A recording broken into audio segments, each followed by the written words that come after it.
Hindi raw kwalipikado si Senador Grace Poe na kumandidatong Pangulo sa 2016 ayon sa interim president ng United Nationalist Alliance. Inihayag yan kasunod ng patutsada ni Poe na sa korte na lang magpaliwanag si Vice President Jejomar Binay kaugnay sa kanyang mga yaman. Saksi si Victoria Tula. Pagkakataonan niya ngayon mag-eksplika sa korte. Yan daw ang mainam na gawin ayon kay Senador Grace Poe kung ayaw ni Vice President Jejomar Binay na humarap sa Senado para ipaliwanag ang umano'y questionableng yaman. Binanggit niya yan sa paglilibot sa Pangasinan, probinsya ng amang si Fernando Poe Jr. Namigay ng punla at naglipot sa palengke pero di raw nangangampanya. 50% desidido pa lang daw siya kung tatakbo sa 2016. At nang tanungin kung anong dapat batayan ng posible niyang makapareha, tila may pahaging kay Binay na may hinaharap na reklamo sa ombudsman. Ang importante rin, tignan mo yung pagkatao. Magaling ba sa trabaho? Masipag ba? Wala bang kaso na plunder? Pero para kay United Nationalist Alliance Interim President Representative Toby Chanco, may lalong mahalagang batayan kung posisyon ng Pangulo ang tatakbuhan.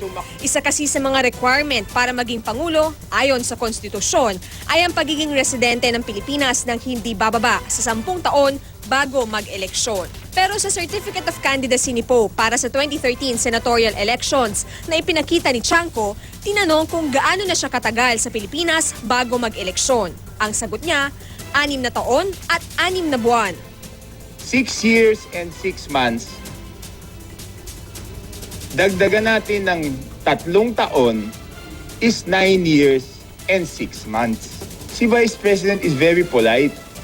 Nung sinabi ko sa kanya to, sabi niya, pabayaan mo naman galing sa iba yan. The only reason I am forced to bring this out today is because she keeps raising the issue of honesty.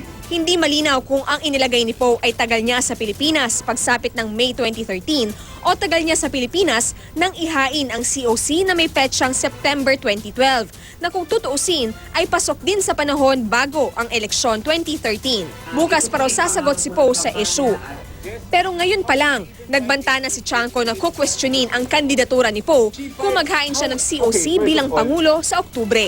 Sabi naman ng isang opisyal ng COMELEC, maraming kailangang patunayan si Poe para masatisfy ang 10-year requirement. Kailangan nakatira na siya sa bansa noong May 9, 2006. December 13, 2004, dumating sa Pilipinas si Poe matapos ang 10 taon sa Amerika. Agaw buhay na noon ang amang si FPJ. Namataan din siya sa presscon ng inang si Susan Roses nang batikusin si nooy Pangulong Gloria Arroyo at sa death anniversary ng ama noong 2005. Gayon din noong bigyang pugay ang 2006 national artists kabilang ang ama. Katuwang pa siya sa ipinalabas noong audio-visual presentation tungkol kay FPJ. Pero di pa malinaw kung nakatira na siya sa Pilipinas sa mga panahong iyon. Humingi ng curriculum vitae ni Poe ang GMA News Research mula sa Liberal Party noon pang November 6, 2012 bilang paghahanda namin sa eleksyon 2013. Nakasaad doon na Chief Operating Officer at Treasurer siya ng FPJ Productions and Film Archive Incorporated mula 2005 hanggang 2010. Kabilang sa mga tungkulin niya bilang COO ay ang pag-supervise sa araw-araw na operasyon ng kumpanya. Ako si Victoria Tulad, ang inyong saksi.